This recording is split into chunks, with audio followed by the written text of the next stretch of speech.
히브리서 8장 새 언약. 요점을 말하면 이렇습니다. 우리에게는 이와 같은 대제사장이 계십니다. 그분은 하나님 오른편에 권위 있게 앉으셔서 하나님께서 세우신 단 하나의 참 성소에서 예배를 주관하십니다. 대제사장에게 맡겨진 임무는 예물과 제물을 바치는 일입니다.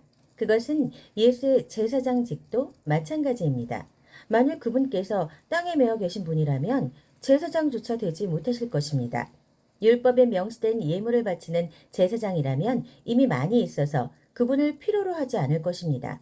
이 땅의 제사장들은 하늘에 있는 참 성소에서 무슨 일이 일어나는지를 보여주는 단서에 지나지 않습니다. 모세가 하늘에 있는 참 성소를 언뜻 보고 장막을 지으려고 할 때 하나님께서 이렇게 말씀하셨습니다. 너는 산에서 본 모습 그대로 주위에서 짓도록 하여라. 그러나 예수께서 맡으신 제사장 직무는 다른 제사장들이 맡은 직무보다 훨씬 뛰어납니다. 그것은 그분께서 더 나은 계획에 따라 일하시기 때문입니다. 만일 첫 번째 계획인 옛 언약이 효력이 있었다면 두 번째 계획은 필요하지 않았을 것입니다. 그러나 우리가 아는 것처럼 첫 번째 계획에 결함이 있었으므로 하나님께서 이렇게 말씀하셨습니다. 조심하여라. 그날이 오고 있다.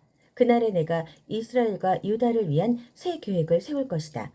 내가 그 조상들의 손을 잡고 이집트에서 인도에 나올 때 그들과 세웠던 옛 계획은 내버릴 것이다. 그들이 계약을 지키지 않아 내가 그들에게서 고개를 돌려버렸다. 내가 이스라엘과 세우려는 새 계획은 종이에 쓸 수도 없고 돌에 새길 수도 없는 것이다. 이번에는 내가 그 계획을 그들 속에 써주고 그들 마음에 새겨줄 것이다. 나는 그들의 하나님이 되고 그들은 내 백성이 될 것이다. 나를 알기 위해 학교에 다니거나 하나님에 관한 5가지 쉬운 가르침 같은 책을 사보지 않을 것이다. 작은 자나 큰 자나 낮은 자나 높은 자나 모두가 나를 직접 알게 될 것이다. 그들의 죄가 영원토록 깨끗이 씻겨지고 너그럽게 용서받음으로 나를 알게 될 것이다. 하나님께서는 자기와 자기 백성 사이에 새 계획, 새 언약을 세우심으로 옛 계획을 폐기 처분하셨습니다. 이제 옛 계획에는 먼지만 쌓이고 있습니다. 가시적 비유인 성소. 9장 첫 번째 계획에는 예배를 위한 지침과 특별히 고안된 예배 장소가 있었습니다. 바깥을 두르는 큰 장막을 세우고 그 안에 등잔대와 상과 하나님께 드리는 빵을 두었는데 이곳을 성소라고 했습니다. 그런 다음 휘장을 치고 그 뒤에 작은 내부 장막을 세웠는데 이곳을 지성소라고 했습니다. 거기에는 금으로 만든 분향제단과 금으로 입힌 언약궤가 놓여 있었고 언약궤 안에는 만나를 담은 금항아리와 아론의 쌍난 지팡이와 언약의 2 돌판이 있었고 천사가 날개로 덮는 모양의 속죄소가 언약궤를 덮고 있었습니다. 하지만 지금은 이것들에 대해 이야기할 시간이 없습니다. 이런 것이 갖춰진 뒤에 제사장들이 큰 장막에 들어가 직무를 수행했습니다. 작은 내부 장막에는 대제사장만이 1년에 한 번 들어가서 자기 죄와 백성의 누적된 죄를 위해 피를 제물로 드렸습니다. 이것은 큰 장막에 서 있는 동안에는 백성이 하나님께로 걸어 들어갈 수 없음을 성령께서 시각적 비유로 보여주신 것입니다. 이 제도 아래서 드려진 예물과 제물은 예식과 행위의 문제에 해당할 뿐 문제의 핵심에는 다가가지 못합니다. 백성의 양심을 만족시켜주지 못합니다. 본질적으로 이 제도는 철저히 재정비될 때까지 한시적으로 차용된 제도일 뿐입니다. 하늘의 실체를 가리키는 단서. 그러나 메시아께서 뛰어난 새 언약의 대제사장으로 오셔서 이 창조 세계에 있는 옛 장막과 그 부속물을 지니시고 하늘에 있는 장막인 참 성소로 영단번에 들어가셨습니다. 또한 그분은 염소와 송아지의 피로 드리는 제물 대신에 자신의 피로 값을 치르심으로 영단번에 우리를 자유케 하셨습니다. 동물의 피와 정결 예식도 우리의 신앙과 행위를 실제로 깨끗하게 해준다면 하물며 그리스도의 피는 우리의 삶 전체를 안팎으로 얼마나 더 깨끗하게 해줄지 생각해 보십시오. 그리스도께서 성령을 힘입어 자기 몸을 흠없는 제물로 드리심으로 스스로 훌륭해지려는 부질없는 수고에서 우리를 자유케 하셨습니다. 그리하여 우리는 전력을 다해 하나님을 위해 살 수 있게 되었습니다. 유언은 사람이 죽어야 그 효력이 발생합니다. 새 언약도 예수께서 죽으심으로 효력이 발생했습니다. 그분의 죽으심은 옛 계획에서 새 계획으로 바뀌었음을 나타내는 표지입니다. 이 죽음으로 인해 옛 의무 조항과 그에 따르는 죄가 폐지되었고 상속인들은 자신들에게 약속된 영원한 유산을 받으라는 부름을 받았으며 그분께서 이 새로운 방식으로 하나님과 그분의 백성을 화해시키셨습니다. 첫 번째 계획을 실행에 옮기는데도 죽음이 필요했습니다.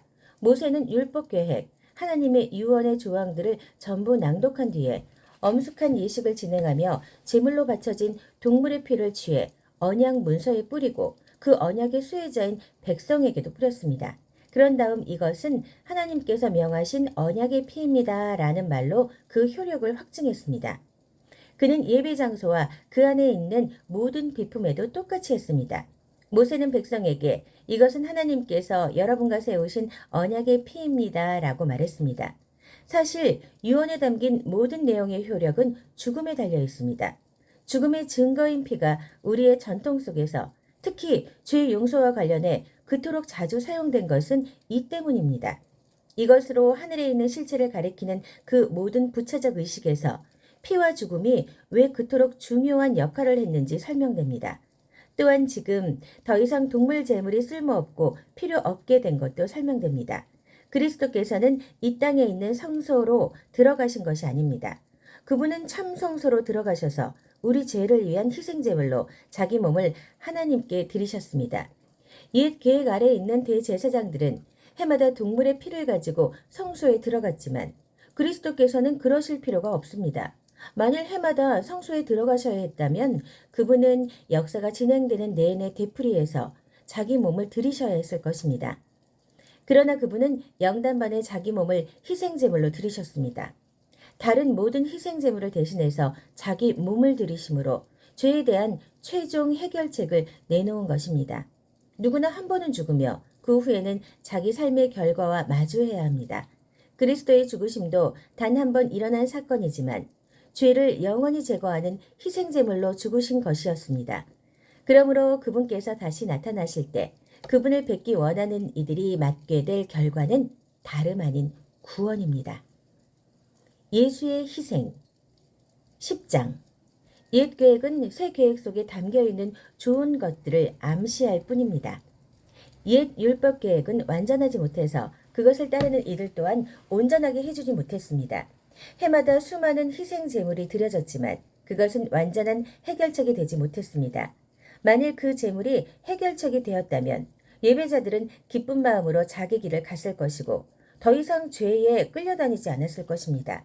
그러나 죄의식이 없어지기는커녕 동물 제물을 거듭해서 바칠수록 죄의식과 죄책감은 오히려 고조되었습니다.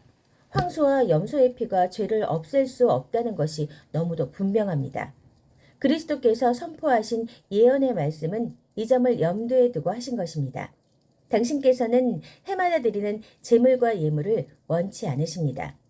그래서 나를 위해 몸을 마련해 주셔서 희생 제물로 삼으셨습니다. 이제 당신이 기뻐하시는 것은 제단에서 피어오르는 향기와 연기가 아닙니다. 그래서 내가 말했습니다. 오 하나님, 당신의 책에 기록된 대로 당신의 방법대로 행하기 위해 내가 왔습니다. 당신께서는 제물과 예물을 원치 않으십니다. 라고 말씀하실 때 그리스도께서는 옛 계획에 따른 의식을 언급하신 것입니다. 또한 당신의 방법대로 행하기 위해 내가 왔습니다. 라고 말씀하실 때 그분은 첫 번째 계획을 폐하시고 새 계획, 하나님의 방법을 세우신 것입니다.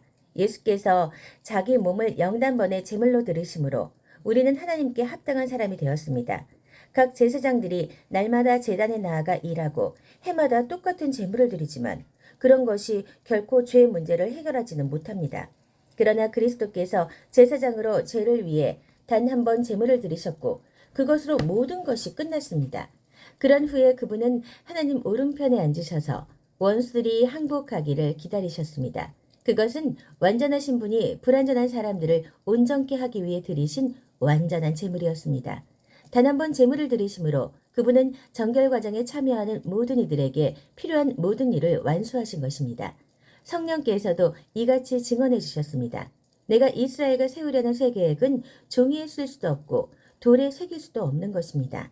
이번에는 내가 그 계획을 그들 속에 써주고 그들 마음에 새겨줄 것이다. 그러고는 이렇게 결론 지으셨습니다. 내가 그들의 죄를 영원토록 깨끗이 씻어줄 것이다. 이제 죄가 영원토록 제기되었으니 더 이상 죄 때문에 제물을 드릴 필요가 없습니다. 확신을 가지고 나아가십시오. 그러므로 친구 여러분, 이제 우리는 주저함 없이 곧바로 하나님께로 성소 안으로 나아갈 수 있습니다. 예수께서 자기를 희생에 흘리신 피로 그 길을 열어주셨고 하나님 앞에서 우리의 제사장이 되어주셨습니다. 하나님 앞으로 나아가는 통로인 휘장은 다름 아닌 그분의 몸입니다. 그러니 확고한 믿음과 우리가 하나님 앞에 온전히 드려질 만한 존재가 되었다는 확신을 가지고 하나님 앞에 나아가야 합니다. 우리를 앞으로 이끌어주는 약속을 굳게 붙잡으십시오. 그분은 언제나 자기 말을 지키시는 분이십니다. 창의적으로 사랑을 권하고 도움의 손길을 펼치십시오. 어떤 이들처럼 함께 모여 예배하기를 피할 것이 아니라 서로 격려하여 더욱 힘써 모이십시오. 중요한 그날이 다가오는 것을 볼수록 더욱 그리하십시오. 우리가 배우고 받았으며 이제 알고 있는 모든 진리를 버리거나 외면한다면 그것은 그리스도의 희생을 거부하는 것이며 우리는 혼자 힘으로 심판을 마주해야 할 것입니다. 그 심판은 맹렬할 것입니다. 모세의 율법을 어긴 자가 받은 벌은 육체의 죽음이었습니다.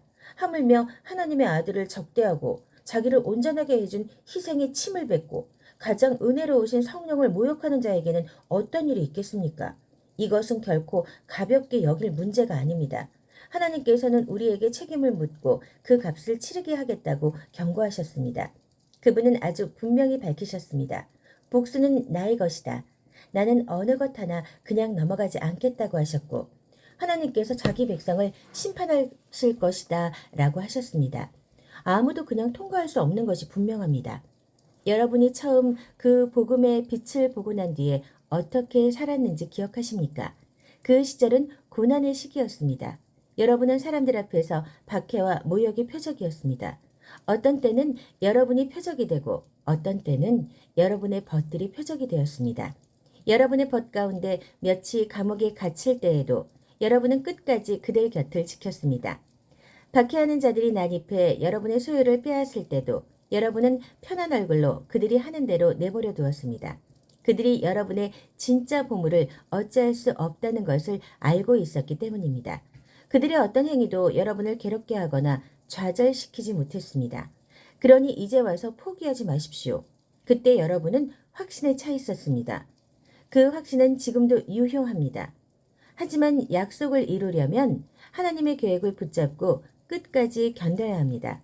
이제 머지않아 그분이 오신다. 언제라도 모습을 드러내실 것이다.